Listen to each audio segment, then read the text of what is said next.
আমার হুসাইন শহীদ হয়ে গেছে কারবালার ময়দানে, আমি যাইতেছি।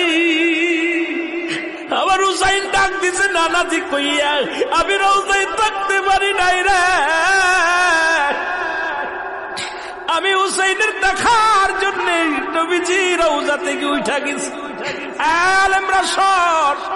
ইবনে আব্বাস বলে, আমি স্বপ্নের মধ্যে দেখেছিলাম আমার রাসূল ডাক দে বলে, মক্কা মদিনার মানুষেরা রে আর ঘুমাস না, আর তোরা ঘরের মধ্যে থাকিস না।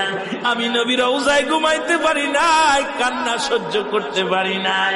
ওদিন আমিও ফাতেমার নদীও না আমি সহ্য করতে পারি। আমার হুসাইন যখন ডাক দিয়েছিল না নাজিয়া মুহাম্মাদ